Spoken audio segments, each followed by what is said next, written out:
Hello students, स्वागत है आपका रुद्राज लर्निंग प्लेटफॉर्म में। आशा है आप अपनी तैयारी को अच्छे ढंग से कर रहे होंगे। इस पंचायती राज की प्रीवियस ईयर एमसीक्यू में आज हम अगला टॉपिक देखेंगे, पंचायत पदाधिकारियों की पद मुक्ति। ठीक है, इससे प्रीवियस ईयर क्वेश्चन करते हैं। तो पहला प्रश्न है, सरपंच के विरुद्ध अविश्वास प्रस्ताव के विषय में क्या सही नहीं है? पहला, ग्राम पंचायत के प्रथम सम्मेलन की तिथि से 1 वर्ष के भीतर अविश्वास प्रस्ताव पेश किया जा सकता है। दूसरा, यह उपस्थित तथा मतदान करने वाले सदस्यों के 3/4 बहुमत से पारित होता है। तीसरा, कुल सदस्यों के 2/3 से अधिक सदस्यों द्वारा पारित होना चाहिए। चौथा, यह कुल सदस्यों के 2/3 बहुमत से पारित होना चाहिए। पांचवा, सरपंच अविश्वास प्रस्ताव के विरुद्ध कलेक्टर के समक्ष अपील कर सकता है। छठवां, सरपंच अविश्वास प्रस्ताव के विरुद्ध 15 दिन के भीतर अपील कर सकता है।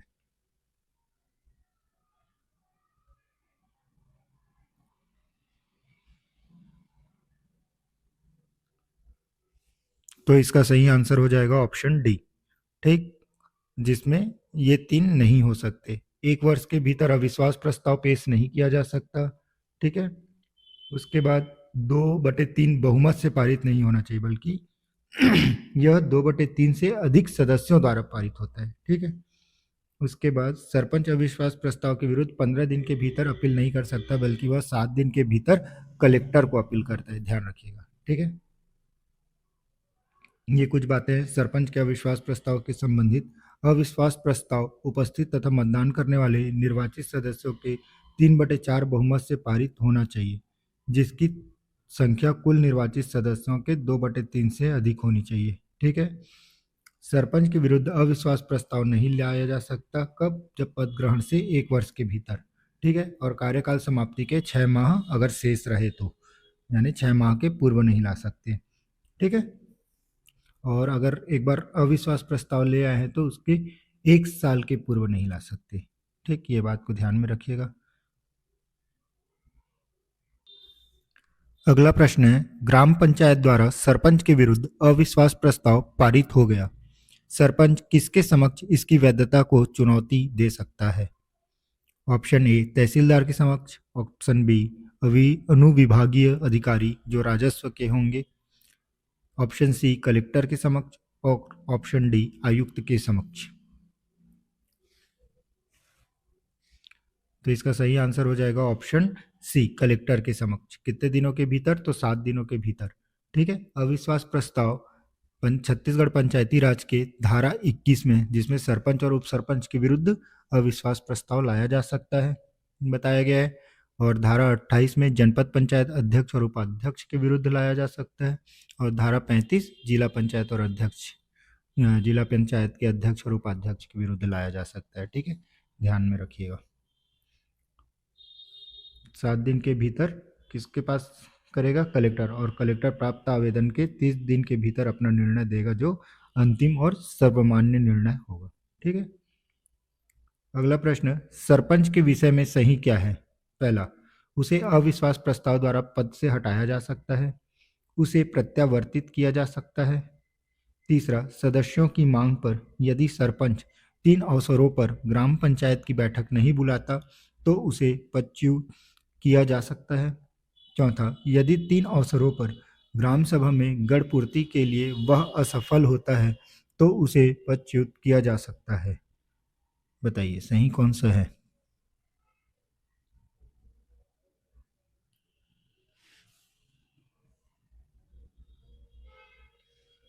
तो इसका सही ऑप्शन हो जाएगा ऑप्शन सी। ठीक, उसे अविश्वास प्रस्ताव द्वारा पद से हटाया जा सकता है, तो सरपंच के लिए धारा 21 की बात करता है। ठीक है, उसे प्रत्यावर्तित यानी रिकॉल किया जा सकता है, बिल्कुल किया जा सकता है। धारा 21 का बोलता है कि सरपंच और पंच जिसको हम प्रत्यक्ष रूप से निर्वाचित करते हैं उसे प्रत्यावर्तित किया जा सकता है। ठीक है, और सदस्यों की मांग पर यदि सरपंच 3 अवसरों पर ग्राम पंचायत की बैठक नहीं बुलाता तो भी उसे पदच्युत यानी पद से हटाया जा सकता है। ठीक है, अगला प्रश्न। ठीक, यहाँ पर देखिएगा, सरपंच निम्न पद मुक्त हो सकते हैं: अविश्वास प्रस्ताव द्वारा, प्रत्यावर्तन द्वारा जिसे रिकॉल कहते हैं, तीसरा निलंबन द्वारा, चौथा त्यागपत्र द्वारा और पांचवा प्रत्यक्ष हटाने से। छठवां, सदस्यों की मांग पर यदि सरपंच 3 अवसर पर ग्राम पंचायत की बैठक नहीं बुलाता तो उसे हटाया जा सकता है। सातवां, यदि सरपंच ग्राम पंचायत की मासिक बैठक, ठीक, जो ग्राम पंचायत का मासिक बैठक होता है ना, हर माह में एक बार, ठीक, 3 बार बुलाने में असफल होता है तो उसे हटाया जा सकता है। आठवां, ग्राम सभा की लगातार 3 बैठक में कोरम पूर्ति यानी गढ़पूर्ति न होने पर पंच और सरपंच के खिलाफ नोटिस जारी किया जाएगा, ठीक है, तथा 2 आगामी सभा में उसे कोरम पूर्ति करने के लिए अवसर प्रदान किया जाएगा। अगर वो फिर भी अन्य 2 आगामी ग्राम सभा के बैठक पर भी गढ़पूर्ति नहीं कर सकता तो उसे पद से हटा दिया जाएगा, ठीक है। और इस पद से हटने के लिए वो अपना अविश्वास प्रस्ताव के किसके समक्ष अपील करेगा, तो सरपंच अविश्वास प्रस्ताव कलेक्टर के समक्ष अपील करता है, ठीक है। ध्यान रखिएगा, एक बार रिकॉल जल्दी करा देता हूँ। अविश्वास प्रस्ताव धारा 21 में बताया गया है सरपंच के लिए और उप सरपंच के लिए, धारा 28 में बताया गया है जनपद पंचायत अध्यक्ष और उपाध्यक्ष के लिए, और धारा 35 में बताया गया है जिला पंचायत अध्यक्ष और उपाध्यक्ष के लिए। रिकॉल की व्यवस्था जिसे हम प्रत्यक्ष चुन सकते हैं, धारा 21 का में बताया गया है, जिसमें सरपंच, पंच, महापौर और पार्षद आते हैं, ठीक है। ग्राम पंचायत की बात कर रहे हैं तो यहाँ पर सरपंच और पंच बसाएंगे, ठीक है। निलंबन की बात करते हैं तो धारा 39 की बात होती है, और अगर पंचायत के पदाधिकारियों को हटाने की बात होती है तो धारा 40 इसकी बात करता है, और त्याग पत्र के लिए मतलब सरपंच या पंच अपना खुद का पद त्याग करना चाहे तो धारा 37, ठीक है। अगला प्रश्न, उप सरपंच अपने पद से किस प्रकार हटाया जा सकता है?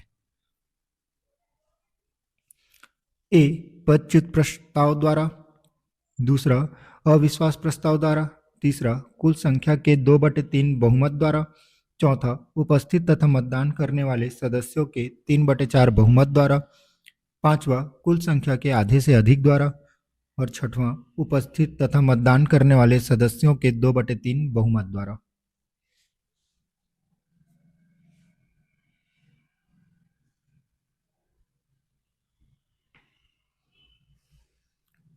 तो इसका सही आंसर हो जाएगा ऑप्शन सी, ठीक। किस प्रकार से हटा सकते हैं उप सरपंच को, तो अभी थोड़ी देर पहले देखिए, अविश्वास प्रस्ताव द्वारा धारा 21 की बात करता है, ठीक है। उसके बाद कुल संख्या के 2/3 के बहुमत के द्वारा, ठीक है, और उपस्थित तथा मतदान करने वाले सदस्यों के 3/4 बहुमत के द्वारा, ठीक है। अगला प्रश्न, निम्न में से कौन से सही हैं? पहला, सरपंच को एक पदच्युति प्रस्ताव द्वारा पदच्युत किया जा सकता है। दूसरा, सरपंच को अविश्वास प्रस्ताव द्वारा पदच्युत किया जा सकता है।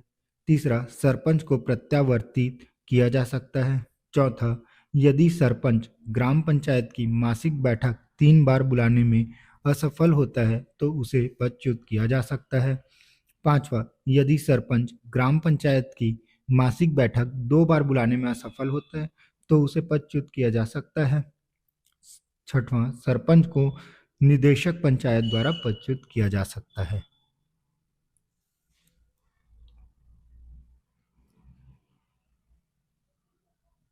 तो इसका सही आंसर क्या हो जाएगा? ऑप्शन सी, 2, 3 और 4 क्या हो जाएंगे?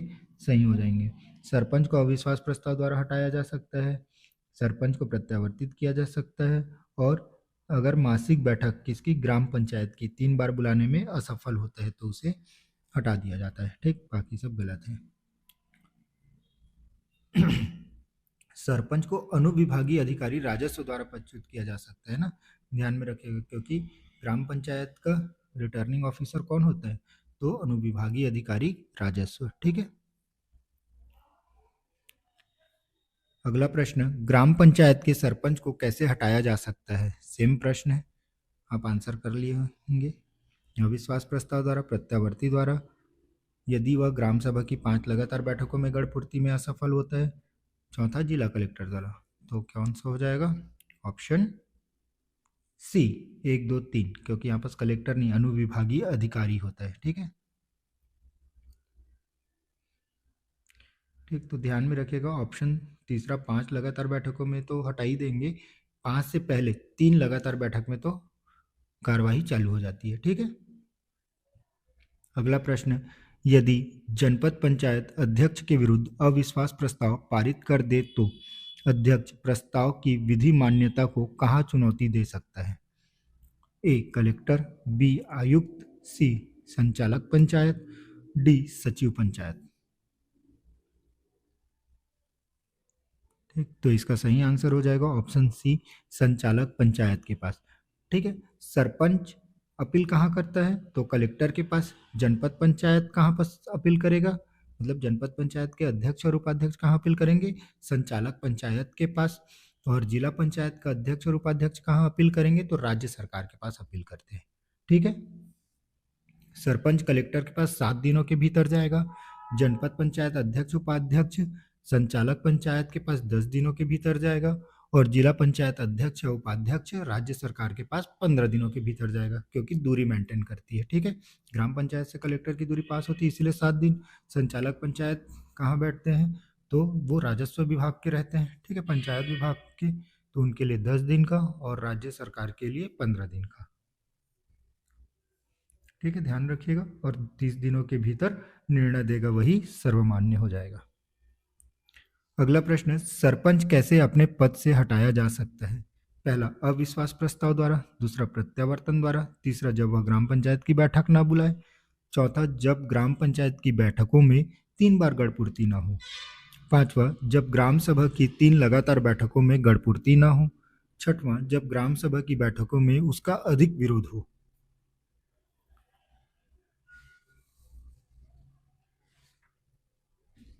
तो इसका सही आंसर क्या आ जाएगा? Option C. ठीक है। अब वही बात है, अविश्वास प्रस्ताव, प्रत्यावर्तन और जब ग्राम पंचायत की बैठक में 3 बार गढ़पूर्ति ना हो। ठीक है। Same question. अगला प्रश्न, ग्राम पंचायत के सरपंच को कैसे हटाया जा सकता है? तो आप लोग देखिए, बताइए। ठीक है, इसका सही आंसर क्या हो जाएगा? Option C. अगला, जनपद पंचायत के अध्यक्ष के विरुद्ध अविश्वास प्रस्ताव के विषय में सही क्या है? पहला, प्रस्ताव स्पष्ट बहुमत से पारित होना चाहिए। दूसरा, प्रस्ताव निरपेक्ष बहुमत से पारित होना चाहिए। तीसरा, प्रस्ताव कुल निर्वाचित सदस्यों के 2/3 बहुमत से पारित होनी चाहिए। चौथा, प्रस्ताव उपस्थित तथा मतदान करने वाले निर्वाचित सदस्यों के 2/3 बहुमत से पारित होना चाहिए। पांचवा, प्रस्ताव कुल निर्वाचित सदस्यों के 3/4 बहुमत से पारित होना चाहिए। छठवां, प्रस्ताव उपस्थित तथा मतदान करने वाले निर्वाचित सदस्यों के 3/4 बहुमत, यानी यहाँ पर 3/4 है ना, बहुमत से पारित होना चाहिए। तो इसका सही आंसर क्या हो जाएगा? ऑप्शन सी, 3 और 6। प्रस्ताव कुल निर्वाचित सदस्यों के 2/3 के बहुमत से पारित होना चाहिए। ठीक है। और प्रस्ताव उपस्थित तथा मतदान करने वाले निर्वाचित सदस्यों के 3/4 बहुमत से पारित होना चाहिए। ठीक है। चलिए देखते हैं थोड़ा। अविश्वास प्रस्ताव उपस्थित तथा मतदान करने वाले निर्वाचित सदस्य के 3/4 बहुमत से पारित होना चाहिए, जिनकी कुल संख्या निर्वाचित सदस्यों के 2/3 से अधिक होना चाहिए। ठीक है, ध्यान में रखिएगा। और जनपद पंचायत के अध्यक्ष तथा उपाध्यक्ष के विरुद्ध अविश्वास प्रस्ताव किस धारा में दिया गया है, आप कमेंट बॉक्स में बताएंगे, अभी थोड़ी देर पहले मैंने बताया है। अगला प्रश्न, जिला पंचायत के अध्यक्ष को उसके पद से कैसे हटाया जा सकता है? ऑप्शन ए, 3/4 बहुमत से पारित अविश्वास प्रस्ताव द्वारा। ऑप्शन बी, 2/3 बहुमत से पारित अविश्वास प्रस्ताव द्वारा। ऑप्शन सी, साधारण बहुमत से पारित अविश्वास प्रस्ताव द्वारा। और ऑप्शन डी, उपरोक्त में से कोई नहीं। तो इसका सही आंसर हो जाएगा ऑप्शन डी, उपरोक्त में से कोई नहीं, क्योंकि जिला पंचायत के अध्यक्ष के विरुद्ध अविश्वास प्रस्ताव धारा 35 बोलती है कि अविश्वास प्रस्ताव उपस्थित तथा मतदान करने वाले निर्वाचित सदस्यों के 3/4 बहुमत से पारित होना चाहिए। पहला तो, जिसकी संख्या कुल निर्वाचित सदस्यों के 2/3 से अधिक नहीं होना चाहिए। ठीक, सेम जनपद पंचायत जैसा। अगला प्रश्न, जिला पंचायत के उपाध्यक्ष के विरुद्ध अविश्वास प्रस्ताव के विषय में सही है। पहला, यह कुल सदस्यों के 3/4 बहुमत से पारित होना चाहिए। दूसरा, यह कुल सदस्यों के 2/3 बहुमत से पारित होना चाहिए। तीसरा, यह उपस्थित तथा मतदान करने वाले 3/4 सदस्यों के द्वारा पारित होना चाहिए। चौथा, यह उपस्थित तथा मतदान करने वाले 2/3 सदस्यों के द्वारा पारित होना चाहिए। ऐसे सम्मेलन की अध्यक्षता जिला पंचायत के अध्यक्ष द्वारा की जाएगी। और छठवां, ऐसे सम्मेलन की अध्यक्षता एक शासकीय अधिकारी द्वारा की जाएगी।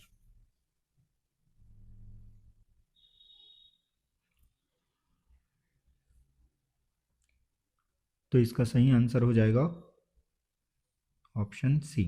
ठीक है। दूसरा, जिला पंचायत यह कुल सदस्यों के 2/3 बहुमत से पारित होना चाहिए। ठीक है। यह उपस्थित तथा मतदान करने वाले 3/4 सदस्यों के द्वारा पारित होना चाहिए। और ऐसे सम्मेलन की अध्यक्षता एक शासकीय अधिकारी द्वारा की जाएगी। ठीक है। ध्यान रखिएगा, अविश्वास प्रस्ताव की बैठक की अध्यक्षता सरपंच या उप सरपंच के विरुद्ध लाए गए में नायब तहसीलदार या समकक्ष अधिकारी जो राजस्व विभाग के होंगे वो अध्यक्षता करेंगे। ठीक है। जनपद पंचायत अध्यक्ष उपाध्यक्ष के लिए डिप्टी कलेक्टर या उस समकक्ष अधिकारी रहेंगे। जिला पंचायत के लिए जिला पंचायत अध्यक्ष और उपाध्यक्ष के लिए कलेक्टर या फिर अतिरिक्त कलेक्टर के लेवल के लोग रहेंगे। ठीक, तो शासकीय अधिकारी करेंगे। क्लियर है। अगला प्रश्न, मान लीजिए एक जिला पंचायत की सदस्य संख्या 32 है, 2 स्थान रिक्त हैं। पंचायत में उपाध्यक्ष के विरुद्ध अविश्वास प्रस्ताव पर विचार हुआ। मतदान में 19 मत प्रस्ताव के पक्ष में और 9 मत विरोध में आए। 2 सदस्यों ने मतदान नहीं किया, क्या होगा? ए, प्रस्ताव पारित हो जाएगा। बी, प्रस्ताव पारित नहीं होगा। सी, प्रस्ताव पर अध्यक्ष निर्णायक मत के अधिकार का उपयोग कर सकता है।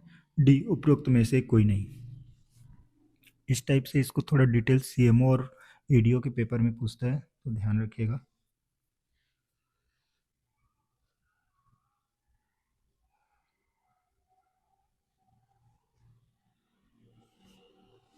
तो इसका सही आंसर हो जाएगा ऑप्शन बी।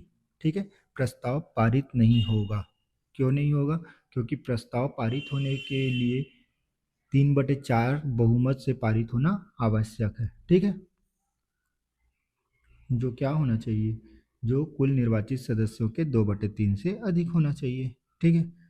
अगला प्रश्न, जिला पंचायत के उपाध्यक्ष के विरुद्ध अविश्वास प्रस्ताव के विषय में क्या सही है? पहला, ऐसा प्रस्ताव पंचायत के 2/3 बहुमत से पारित होना चाहिए। दूसरा, ऐसा प्रस्ताव पंचायत के मतदान करने वाले निर्वाचित सदस्यों के 3/4 बहुमत से पारित होना चाहिए। तीसरा, ऐसा प्रस्ताव पंचायत के कुल 2/3 निर्वाचित सदस्यों के बहुमत से पारित होना चाहिए। चौथा, ऐसा प्रस्ताव पंचायत के निर्वाचित सदस्यों के पूर्ण बहुमत से पारित होना चाहिए। पांचवा, ऐसे बैठक की अध्यक्षता जिला पंचायत का अध्यक्ष करेगा। छठवां, ऐसा प्रस्ताव पद ग्रहण करने की तिथि से 1 वर्ष के भीतर प्रस्तुत किया जा सकता है। सातवां, ऐसा प्रस्ताव पद ग्रहण करने की तिथि से 1 वर्ष के बाद प्रस्तुत किया जा सकता है। आठवां, ऐसा पारित प्रस्ताव की वैधता को उपाध्यक्ष चुनौती दे सकता है।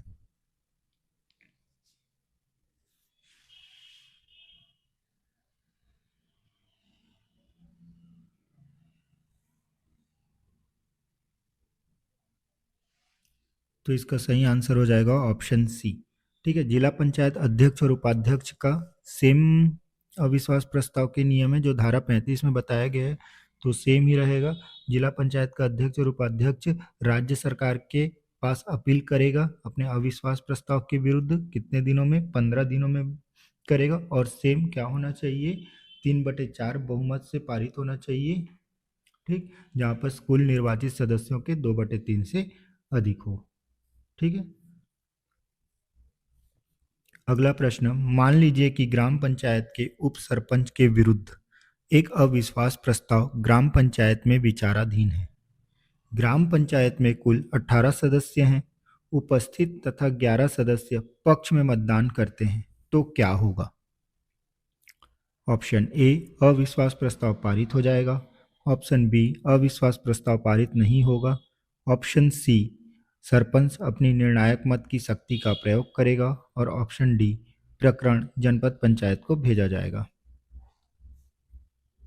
तो यहाँ पर उप सरपंच की बात कर रहे हैं, जो सरपंच के तरह ही रहेगा धारा 21 के तहत। तो इसका सही आंसर क्या हो जाएगा? अविश्वास प्रस्ताव पारित नहीं होगा।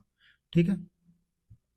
अगला प्रश्न, ग्राम पंचायत के पंच को पदच्युत करने के विषय में क्या सही है? ऑप्शन ए, पंच को अपने मद सॉरी ऑप्शन ए है, पंच को अपने पद से अविश्वास प्रस्ताव द्वारा हटाया जा सकता है। ऑप्शन बी, पंच को अपने पद से ग्राम सभा के बहुमत से हटाया जा सकता है। ऑप्शन सी, पंच को अपने पद से ग्राम सभा की बैठक में संबंधित वार्ड के मतदाताओं के बहुमत से हटाया जा सकता है।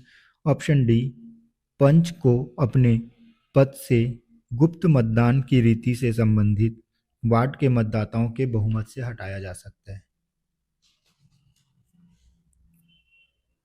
तो इसका सही आंसर हो जाएगा ऑप्शन डी, पंच। पंच के लिए क्या होगा? अविश्वास प्रस्ताव तो नहीं, लेकिन उस अविश्वास प्रस्ताव के द्वारा तो नहीं हटा सकते। ठीक, तो ये क्या करेंगे, जो वार्ड, क्योंकि पंच क्या होता है, वार्डों से के एक मुख्य प्रतिनिधि को बोला जाता है।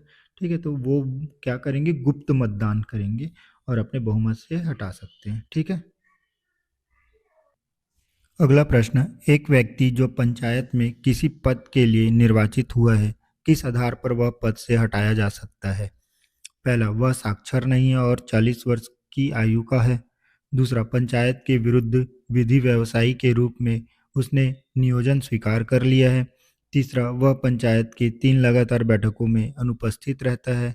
चौथा, वह पंचायत के प्रस्तावों का हमेशा विरोध करता है। पांचवा, वह 6 माह से अधिक आधे से अधिक पंचायत की बैठकों में अनुपस्थित रहता है। छठवां, उसने किसी शासकीय भूमि पर अतिक्रमण किया है।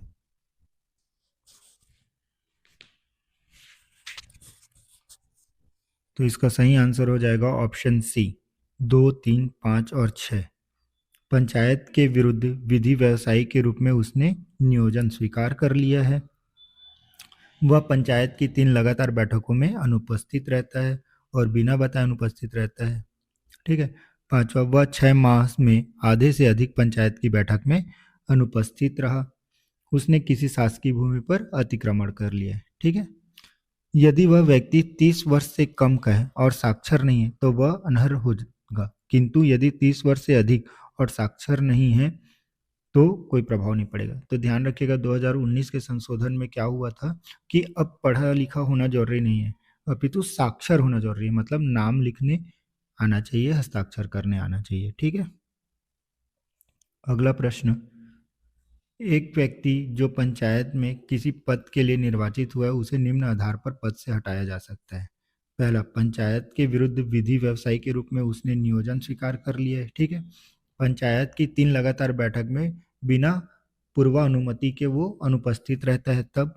तीसरा, वह 6 माह में आधे से अधिक पंचायत की बैठक में फिर पूर्वानुमति के बिना अनुपस्थित रहता है तब। और या तो उसने शासकीय भूमि पर अतिक्रमण कर लिया है। ठीक है। अगला प्रश्न, यदि जिला पंचायत का अध्यक्ष निलंबित हो जाए तो क्या होगा? ए, जिला पंचायत का उपाध्यक्ष कार्यवाहक अध्यक्ष के रूप में कार्य करेगा। बी, जिला पंचायत का उपाध्यक्ष अध्यक्ष बन जाएगा।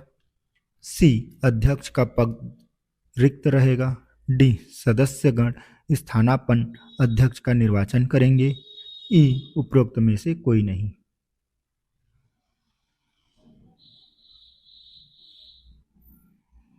तो सेम हम ग्राम पंचायत में पढ़े थे, अगर सरपंच का पद पदच्युत हो जाता है तब क्या करेंगे? सदस्यगण स्थानापन्न अध्यक्ष का निर्वाचन करेंगे, अपने में से एक अध्यक्ष का निर्वाचन करते हैं। जिला पंचायत का अध्यक्ष निलंबित हो जाए तो जिला पंचायत सदस्यों में से कोई एक अध्यक्ष के रूप में निर्वाचित होगा। ठीक है, या किया जाएगा, जिसे स्थानापन्न अध्यक्ष कहेंगे, सेम ग्राम पंचायत में सरपंच की तरह। जिला पंचायत का उपाध्यक्ष कार्यवाहक अध्यक्ष के रूप में कार्य नहीं करेगा। कब? जब निलंबन हो जाएगा। अगर निलंबन नहीं हुआ है, कहीं छुट्टी पर है, तब उपाध्यक्ष ही अध्यक्ष का पद काम करता है। ठीक है।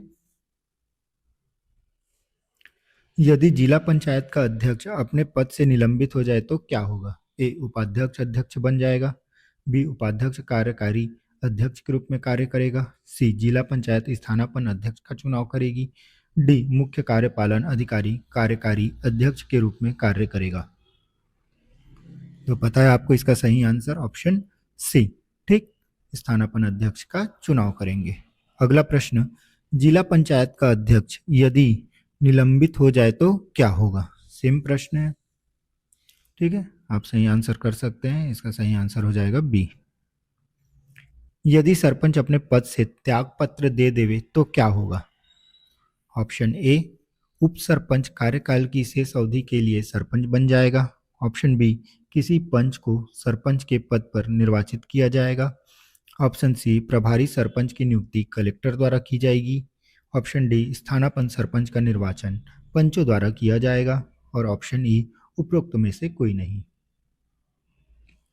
तो इसका सही आंसर क्या हो जाएगा? ऑप्शन डी, स्थानापन्न सरपंच का निर्वाचन पंच अपने में से करेंगे, ठीक है, वही चीज यहां पर लिखा हुआ है। अगला प्रश्न, सरपंच अपने पद से कैसे प्रत्यावर्तित किए जा सकते हैं? ठीक, ए, प्रत्यावर्तन की कोई प्रक्रिया तब तक प्रारंभ नहीं की जाएगी जब तक कि ग्राम सभा के 1/3 सदस्यों द्वारा सूचना पर हस्ताक्षर न करके दिए जाए और उसे विहित अधिकारी को प्रस्तुत कर दिए जाए। बी, प्रत्यावर्तन की कोई प्रक्रिया तब तक प्रारंभ नहीं की जाएगी जब तक ग्राम पंचायत के 1/3 सदस्यों द्वारा सूचना पर हस्ताक्षर न कर दिया जाए। सी, उसने अपने कार्यकाल का आधे से अधिक समय पूरा कर लिया हो। डी, उस तिथि से जिसमें उसने आम निर्वाचन से निर्वाचित होकर पद धारण किए हुए 21 वर्ष पूरे हो गए हों। ठीक, मतलब यहाँ पर 21 वर्ष नहीं है, ये 2 सही 1/2 है ना, 2.5 वर्ष, ठीक, 2 साल और 6 महीने का वर्ष पूरा कर लिया हो। ई, उपचुनाव में निर्वाचित सरपंच ने अपने कार्यकाल का 1/3 भाग पूरा कर लिया हो। एफ, उपचुनाव में निर्वाचित सरपंच अपने कार्यकाल का आधा भाग पूरा न कर पाया हो।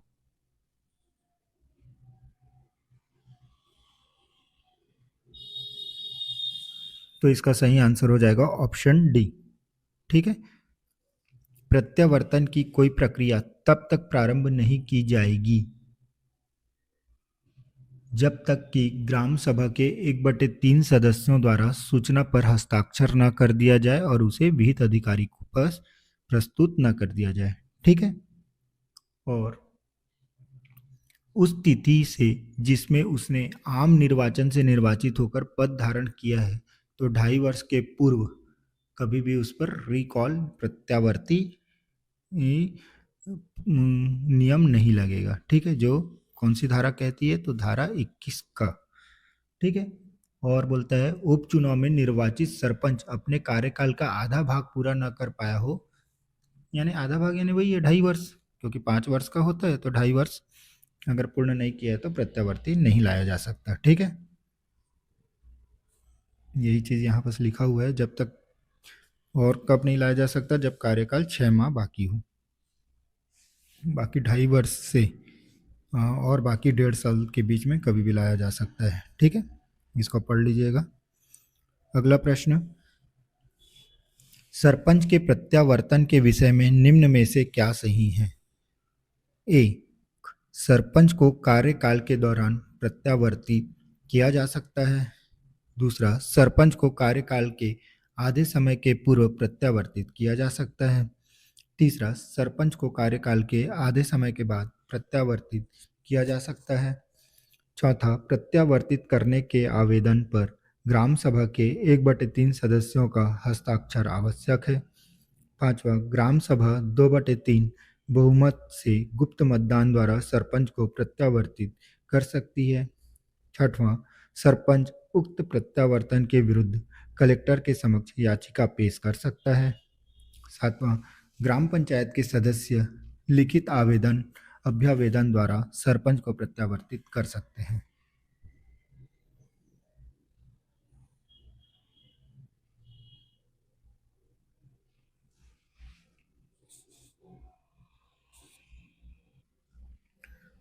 तो इसका सही आंसर हो जाएगा ऑप्शन ई, 1, 3, 4, 6। सरपंच को कार्यकाल के दौरान प्रत्यावर्तित किया जा सकता है, बिल्कुल।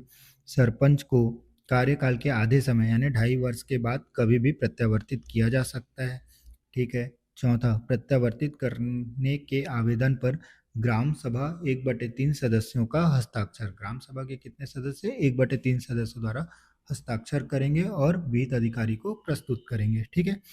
और अगला, सरपंच उक्त प्रत्यावर्तन के विरुद्ध कलेक्टर के समक्ष याचिका पेश कर सकता है, ठीक है। वही अविश्वास प्रस्ताव जैसे, ठीक है। अगला प्रश्न, ग्राम पंचायत के उप सरपंच को कैसे प्रत्यावर्तित किया जा सकता है? ऑप्शन ए, ग्राम सभा के बहुमत से। ऑप्शन बी, ग्राम सभा के स्पष्ट बहुमत से। ऑप्शन सी, ग्राम सभा के 2/3 बहुमत से। ऑप्शन डी, इनमें से कोई नहीं।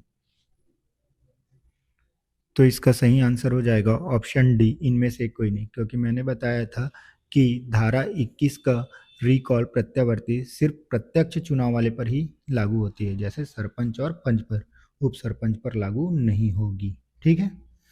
वो अविश्वास प्रस्ताव, निलंबन, पद से हटाना और स्वयं पत्र द्वारा अपने पद से हट सकता है, ठीक है।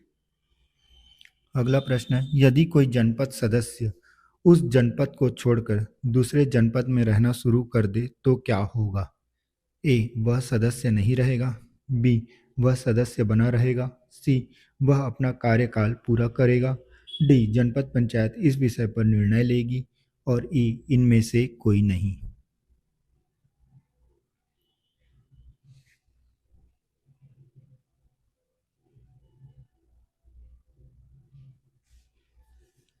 तो इसका सही आंसर हो जाएगा ऑप्शन ए, वह सदस्य नहीं रहेगा, ठीक है। क्योंकि दूसरे जनपद से वो क्या होगा, वोटर आईडी पे नाम होगा, मतलब मतदाता सूची पर उसका दूसरा जनपद में आएगा, मतलब इस जनपद से उसकी सदस्यता रद्द हो जाएगी, ठीक है। किसे प्रत्यावर्तित किया जा सकता है?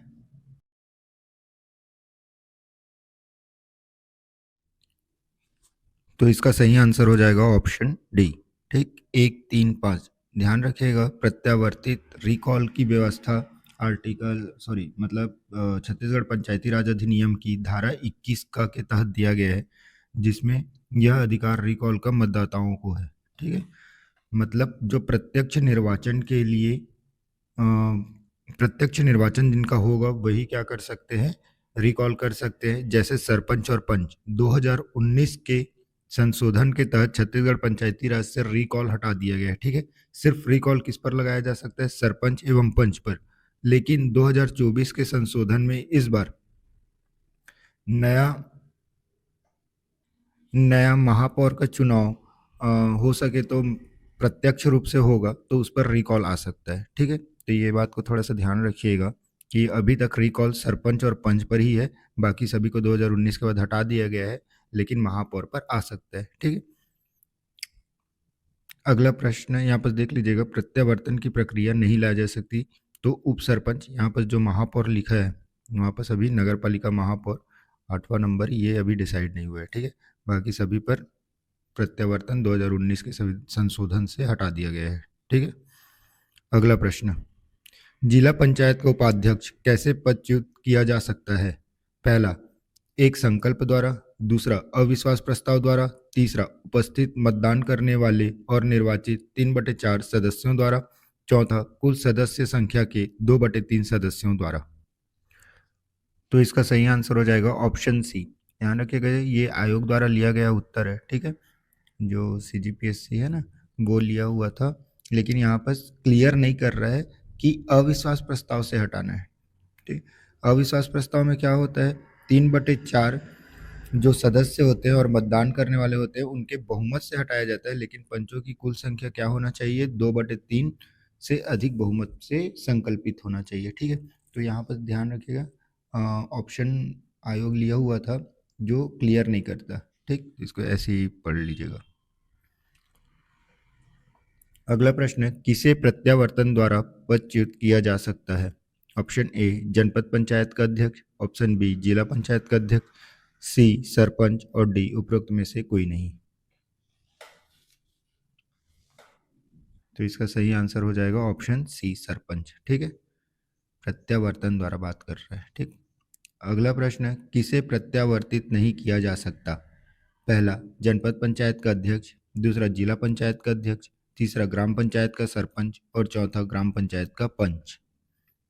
तो किसे नहीं कर सकते? जनपद और जिला के अध्यक्ष को। ठीक है, सही विकल्प चुने। राज्य सरकार के निर्धारित अधिकारी इस तरह की जांच के बाद जैसा वे उचित समझे तदनुसार पंचायत के पदाधिकारियों को हटा सकते हैं। पहला, राष्ट्रहित के विपरीत कार्य करना। दूसरा, धर्म, जाति, भाषा, पंथ या वर्ग के आधार पर भेदभाव करना। तीसरा, महिलाओं के सम्मान पर प्रतिकूल प्रभाव डालने वाले कार्य में शामिल होना। चौथा, व्यक्तिगत निधियों में से एक लाभ उद्यम में संलग्न होना। तो राज्य सरकार जो अधिकारी नियुक्त करेंगे वो पंचायत के पदाधिकारी को किस आधार पर हटा सकता है? तो इसका सही आंसर हो जाएगा ऑप्शन ए। पहला, राष्ट्रहित के विपरीत कार्य करेगा तो हटा ही सकते हैं। ठीक है, दूसरा, धर्म, जाति, भाषा, पंथ या वर्ग के आधार पर भेदभाव करता है।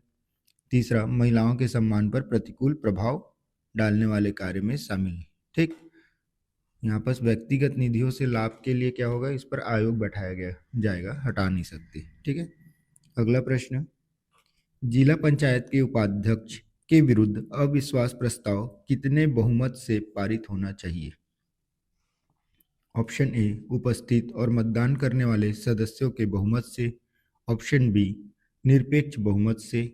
ऑप्शन सी, उपस्थित व मतदान करने वाले 2/3 सदस्यों के बहुमत से।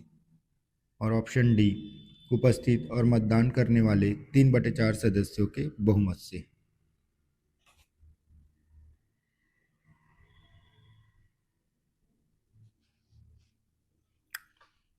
यहाँ पर बताइएगा, जिला पंचायत की बात कर रहे हैं तो ये कौन सी धारा में लिखा हुआ है? ठीक है,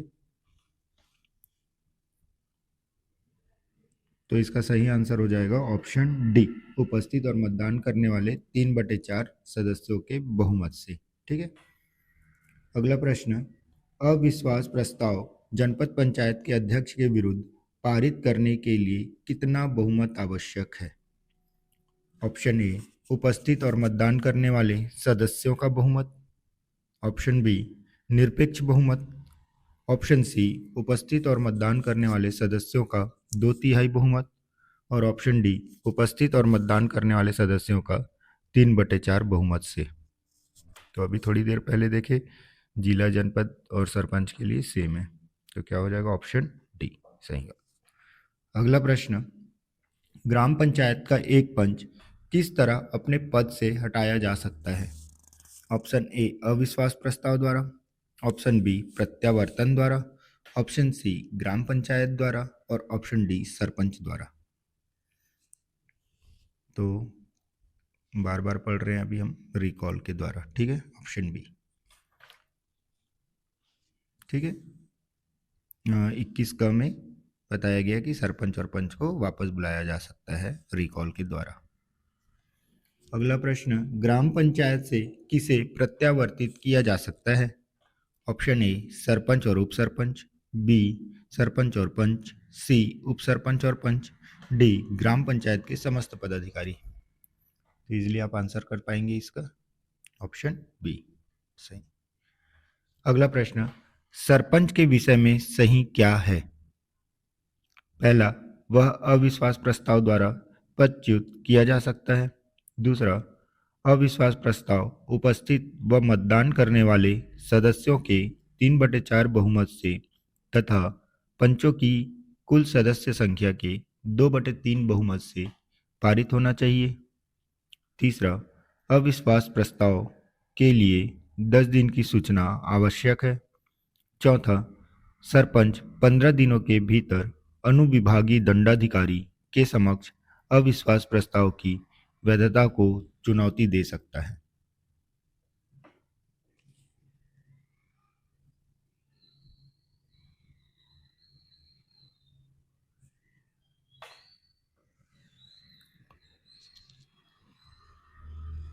तो इसका सही आंसर हो जाएगा ऑप्शन बी, 1 और 2 सही है। ठीक है, क्या होता है? वह अविश्वास द्वारा सरपंच को हटाया जा सकता है, बिल्कुल अविश्वास के द्वारा सरपंच को हटाया जा सकता है, धारा 21 के तहत। ठीक है। और दूसरा, अविश्वास के नियम में बताता है कि उपस्थित और मतदान करने वाले सदस्य के 3/4 बहुमत से पंचों की कुल सदस्य संख्या के 2/3 बहुमत से पारित होना चाहिए। ठीक है। और अविश्वास प्रस्ताव के लिए कितने दिनों के पूर्व सूचना दिया जाएगा?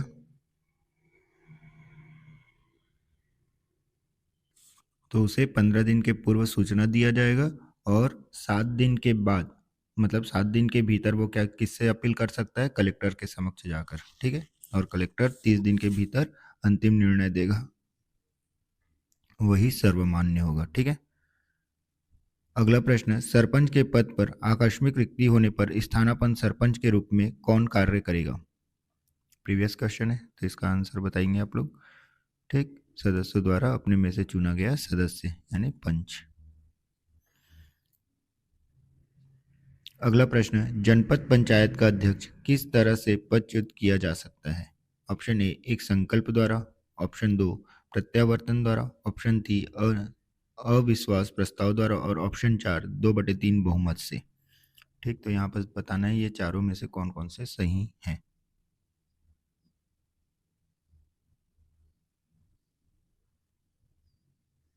तो इसका सही आंसर हो जाएगा ऑप्शन सी, 1 और 3।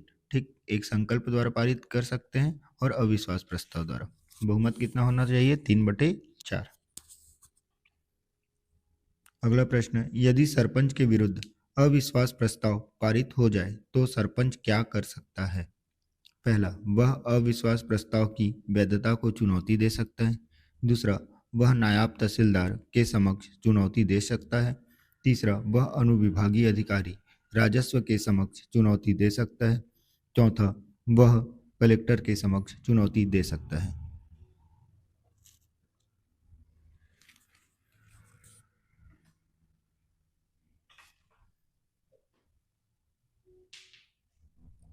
तो इसका सही आंसर हो जाएगा ऑप्शन सी, पहला और चौथा। अविश्वास के विरुद्ध चुनौती दे सकता है, किसको देगा? कलेक्टर को 7 दिन के भीतर।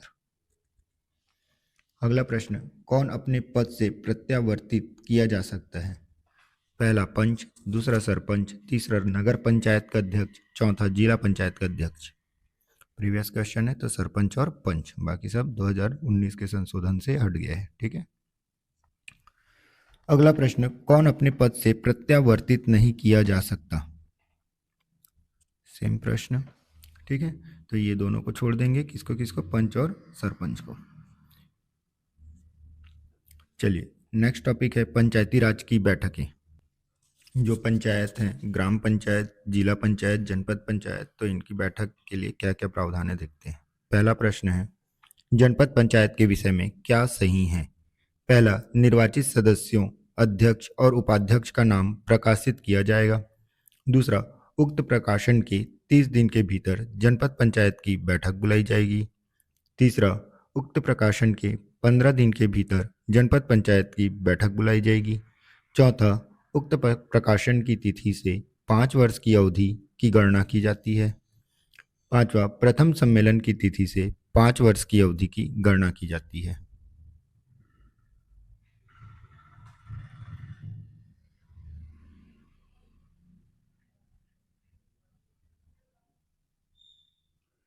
तो इसका सही आंसर हो जाएगा ऑप्शन सी। ठीक है, 1, 2 और 5। पहला, निर्वाचित सदस्यों, अध्यक्ष और उपाध्यक्ष का नाम प्रकाशित किया जाएगा। ठीक है। उसके बाद उक्त प्रकाशन के 30 दिन के भीतर जनपद पंचायत की बैठक बुलाई जाएगी। अगला, प्रथम सम्मेलन की तिथि से 5 वर्ष की अवधि में कार्यकाल की गणना की जाती है। ठीक है, थोड़ा ध्यान रखिएगा यहाँ पर, रिजल्ट प्रकाशन के 30 दिन के भीतर जनपद पंचायत की प्रथम बैठक बुलाना आवश्यक है। इसी बैठक से कार्यकाल का निर्धारण होता है नेक्स्ट 5 ईयर के लिए, और इस बैठक में उनको शपथ ग्रहण कराया जाता है। ठीक है, और ये कौन कराता है? तो विभागीय जो विहित अधिकारी होते हैं ना, वो कराते हैं। ठीक है। अगला प्रश्न, ग्राम पंचायत का सरपंच कब अप्रत्यक्ष रूप से निर्वाचित किया जाता है? जो छत्तीसगढ़ पंचायती राज अधिनियम 1993 है, उसकी धारा 13 के अनुसार बताना है आपको। ठीक है, पहला, जब सरपंच पद से त्याग पत्र दे देता है। बी, जब सरपंच प्रत्यावर्तित कर दिया जाता है। सी, जब सरपंच पदच्युत कर दिया जाता है। डी, जब सरपंच का चुनाव लंबित हो। और ई, उपरोक्त में से कोई नहीं। तो पहले आप तो कमेंट में बताएंगे कि धारा 13 क्या है, ठीक है। इसका सही आंसर क्या हो जाएगा? ऑप्शन डी, जब सरपंच का चुनाव लंबित हो, ठीक है। अगला, धारा 13, ठीक है, क्या बोलता है कि पंचायतों की संरचना की बात करता है, ठीक है। जनपद पंचायत के उपाध्यक्ष के निर्वाचन में किसे मत देने का अधिकार नहीं होता है? ऑप्शन ए, जनपद पंचायत सदस्य को। ऑप्शन बी, जनपद पंचायत के निर्वाचित सदस्य को।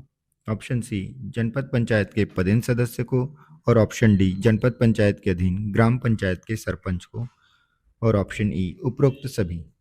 तो जनपद पंचायत का जो उपाध्यक्ष है उसका निर्वाचन कौन कौन कर सकता है? तो इसका सही आंसर हो जाएगा सिर्फ और सिर्फ सदस्यगण, ठीक है। अगला प्रश्न, ग्राम पंचायत के सम्मेलन के विषय में सही क्या है? ए, सरपंच प्रत्येक माह एक सम्मेलन बुलाएगा। बी, सरपंच प्रत्येक 2 माह में एक सम्मेलन बुलाएगा। सी, आधे से अधिक पंच विशेष सम्मेलन हेतु अनुरोध कर सकते हैं। डी, यदि सरपंच विशेष सम्मेलन बुलाने से इनकार कर देता है तो सदस्य स्वयं सम्मेलन बुला सकते हैं। ई, यदि सरपंच ऐसा विशेष सम्मेलन नहीं बुलाता तो उप सरपंच सम्मेलन बुलाता है।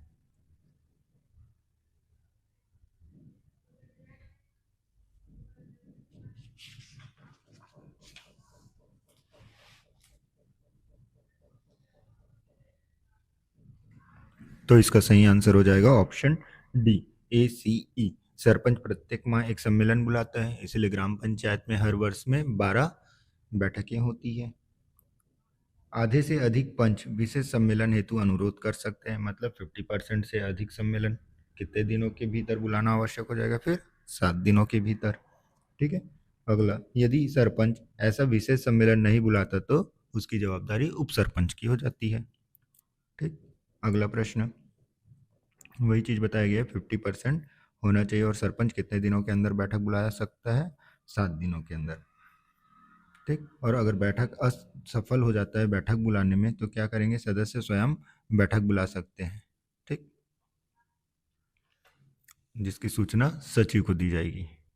अगला प्रश्न, भारत के संविधान के 73वें संविधान संशोधन के अनुसार ग्राम पंचायत के कार्यकाल की गणना कब से की जाती है? ए, चुनाव की तिथि से। बी, ग्राम पंचायत के प्रथम सम्मेलन की तिथि से। सी, ग्राम सभा के प्रथम सम्मेलन की तिथि से। डी, चुनाव परिणाम के प्रकाशन की तिथि से। व्यापम ने अपना एग्ज़ाम का डेट अनाउंस कर दिया है, शेड्यूल एक जारी किया है। तो आप अगर और किसी एक सब्जेक्ट को लेकर टारगेट करके पढ़ना चाहते हैं तो हमारे प्लेटफॉर्म से बने रहेंगे, ठीक। आप यहाँ पर प्रीवियस ईयर एमसीक्यू देखते हैं, इससे आपको ये मालूम हो जाएगा कि किस ढंग से व्यापम या पीएससी अपना प्रश्न पूछता है और किस टॉपिक को हमको ज़्यादा गौर से पढ़ना और किस टॉपिक को ऊपर ऊपर से पढ़कर काम चल जाएगा, ठीक है।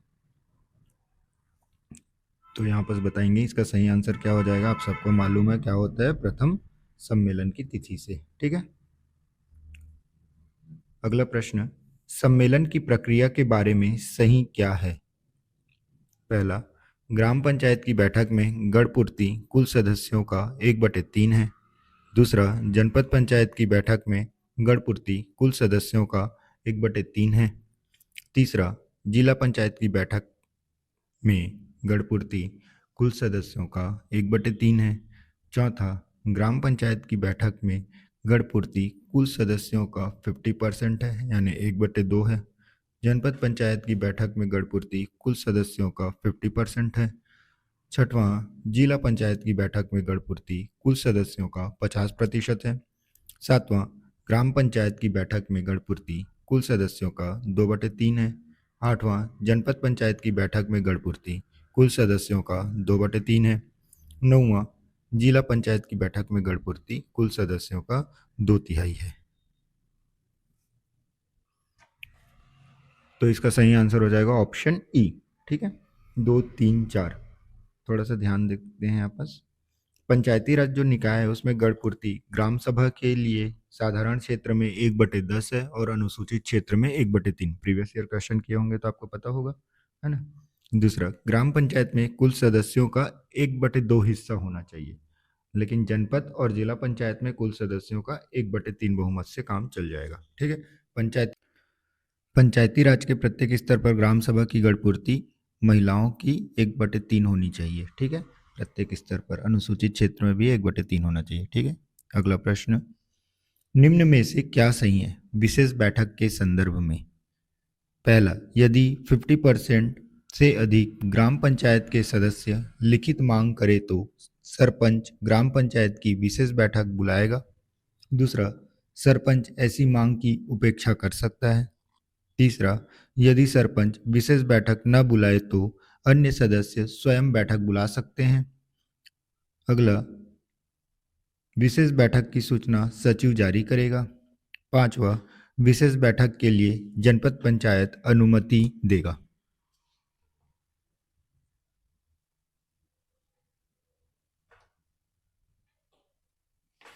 तो इसका सही आंसर हो जाएगा ऑप्शन ए। ठीक, यदि 50% से अधिक व्यक्ति क्या करते हैं, विशेष बैठक बुलाने के लिए सहमति देते हैं लिखित रूप से, तो सरपंच क्या करेगा, विशेष बैठक बुलाएगा। ठीक है। यदि सरपंच बैठक न बुलाए तो अन्य सदस्य स्वयं बैठक बुला सकते हैं। ठीक है। और विशेष बैठक की सूचना सचिव जारी करता है। ठीक। अगला प्रश्न, निम्नलिखित में से सुमेलित कौन सा सही नहीं है? ऑप्शन ए ग्राम सभा का सभापति, option B sarpanch, option C उप सरपंच, ऑप्शन डी जनपद पंचायत सदस्य और ऑप्शन ई जिला पंचायत सदस्य। तो इसका सही आंसर हो जाएगा उप सरपंच। ठीक है, ऑप्शन सी। क्योंकि सभी का निर्वाचन प्रत्यक्ष होता है, मतलब लोग चुनते हैं, और उप सरपंच का चुने गए पंच में से मिलकर बनता है। ठीक है। अगला प्रश्न, निर्वाचन के संदर्भ में सुमेलित क्या नहीं है? ठीक है, तो बताइए। पहला सरपंच, दूसरा उप सरपंच, तीसरा ग्राम पंचायत के सदस्य, चौथा जनपद पंचायत के अध्यक्ष, पांचवा जनपद पंचायत उपाध्यक्ष, छठवां जनपद पंचायत सदस्य, सातवां जिला पंचायत अध्यक्ष, आठवां जिला पंचायत उपाध्यक्ष और नौवां जिला पंचायत सदस्य।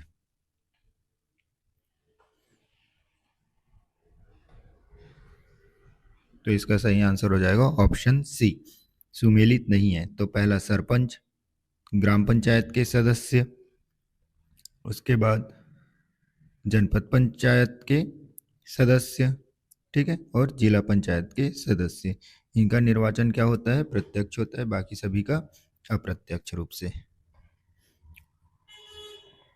ठीक। अगला प्रश्न, पंचायतों की लेखों का अंकेक्षण कौन करता है? ऑप्शन ए पंचायत एवं ग्रामीण विकास विभाग, ऑप्शन बी राज्य सरकार के नियंत्रणाधीन स्वतंत्र अंकेक्षण संगठन, option C collector, option D सचिव पंचायत विभाग और ऑप्शन ई इनमें से कोई नहीं। तो सही आंसर क्या हो जाएगा, राज्य सरकार के नियंत्रणाधीन स्वतंत्र अंकेक्षण संगठन। ठीक है, जो धारा 129 संपरीक्षा। ठीक। अगला प्रश्न, गढ़पूर्ति के विषय में सही क्या है? पहला, जिला पंचायत की गढ़पूर्ति 1/3 सदस्यों से होती है। दूसरा, जनपद पंचायत की गढ़पूर्ति 1/3 सदस्यों से होती है। तीसरा, ग्राम पंचायत की गढ़पूर्ति 1/4 सदस्यों से होती है। चौथा, ग्राम सभा की गढ़पूर्ति 1/4 सदस्यों से होती है। आई होप इसका आंसर सब आप कर लिए होंगे, इजी प्रश्न है। तो क्या हो जाएगा, जिला पंचायत की गढ़पूर्ति 1/3, जनपद पंचायत की 1/3 और ग्राम पंचायत की 1/2। ठीक, ग्राम सभा की 1/10। ठीक है। अगला प्रश्न, पंचायत सेक्टर की उस योजना का क्या नाम है जिसमें व्यावसायिक परिसर निर्माण का प्रावधान है? ए ग्रामीण निर्माण योजना, बी मुख्यमंत्री ग्राम उत्कर्ष योजना, सी ग्राम विकास योजना, डी उपरोक्त में से कोई नहीं। तो उस समय पंचायत सेक्टर में जो व्यावसायिक परिसर का निर्माण चल रहा था उसका नाम रखा गया था ग्राम विकास योजना। ठीक है। अगला प्रश्न, ग्राम पंचायतों द्वारा जरूरतमंद व्यक्तियों को निःशुल्क खाद्यान्न की व्यवस्था करने पर का प्रावधान इस राज्य के पंचायत अधिनियम 1993 में किस वर्ष संशोधन कर शामिल किया गया? Option A 2002, option B 2003, option C 2004 और ऑप्शन डी 2008। तो इसका सही आंसर हो जाएगा ऑप्शन सी 2004 से। अगला प्रश्न, इस राज्य के ग्रामीण क्षेत्र में सामाजिक सुरक्षा पेंशन स्वीकृत करने का अधिकार किसको है? ऑप्शन ए कलेक्टर को, ऑप्शन बी जिला पंचायत को, ऑप्शन सी जनपद पंचायत को और ऑप्शन डी ग्राम पंचायत को। तो सामाजिक सुरक्षा पेंशन कौन जारी करता है? तो जनपद पंचायत। ठीक है। अगला प्रश्न, ग्राम पंचायत के उप सरपंच के विषय में सही क्या है? पहला, वह पंचों के द्वारा निर्वाचित किया जाता है। दूसरा, वह वस्तुतः एक पंच होता है जिसे उप सरपंच पद के लिए निर्वाचित किया जाता है। तीसरा, उसे प्रत्यावर्तित किया जा सकता है। चौथा, उसे पंच के रूप में प्रत्यावर्तित किया जा सकता है। पांचवा, उसे अविश्वास प्रस्ताव द्वारा पदच्युत किया जा सकता है।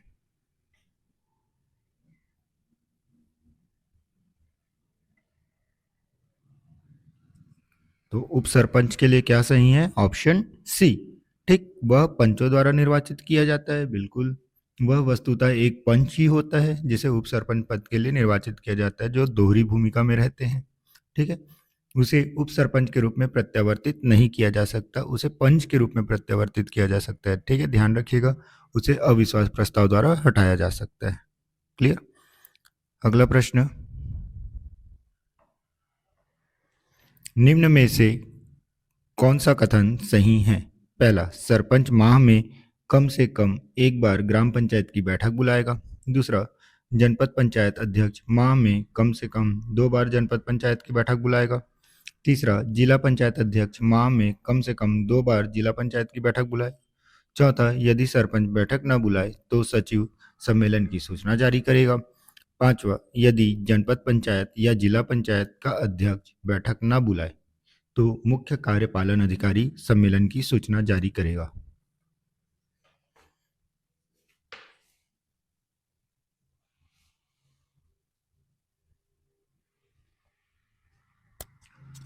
तो इसका सही आंसर हो जाएगा ऑप्शन सी। ठीक है, सरपंच माह में कम से कम एक बार ग्राम पंचायत की बैठक बुलाएगा। यदि सरपंच बैठक ना बुलाए तो सचिव सम्मेलन की सूचना जारी करेगा। ठीक है, और यदि जनपद पंचायत व जिला पंचायत का अध्यक्ष बैठक ना बुलाए तो सीएमओ मुख्य कार्यपालन अधिकारी सम्मेलन की सूचना जारी करेगा। ठीक है। अगला प्रश्न, किस तिथि से जिला पंचायत की अवधि की गणना की जाती है? सिंपल क्वेश्चन है, आपको पता होगा इसका आंसर, प्रथम सम्मेलन की तिथि से। ठीक है।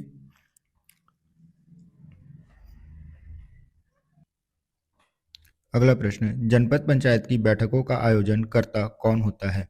ए मुख्य कार्यपालन अधिकारी जनपद पंचायत, बी जनपद पंचायत का अध्यक्ष, सी जनपद पंचायत का उपाध्यक्ष और डी उपरोक्त में से कोई नहीं।